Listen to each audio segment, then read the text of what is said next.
அல்லாஹ்வின் தூதர் ஸல்லல்லாஹு அலைஹி வஸல்லம் அவர்கள் எமக்கு கற்றுக் கொடுத்தார்கள்.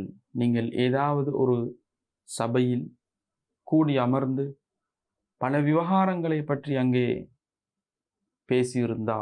பேசினால் உங்களுடைய சபைகளை நீங்கள் விட்டும் களையும் பொழுது இதை கூறுமாறு, அதுதான் சுப்ஹானகல்லாஹும்ம வ பிஹம்திக அஷ்ஹது அன் லா இலாஹ இல்லா அன்த அஸ்தக்ஃபிருக வ அதூபு இலைக்.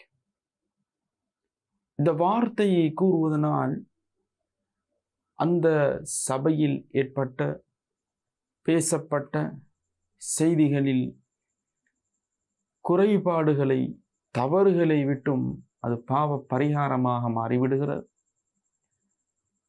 நிறைவுகள் இருந்தால் இந்த துஆ அந்த சபையை நாங்கள் நிறைவாக நடத்தினோம் என்பதாக அமைந்து விடுகிறது. எனவே இதை பேணக்கூடியவர்களாக இருப்போம்.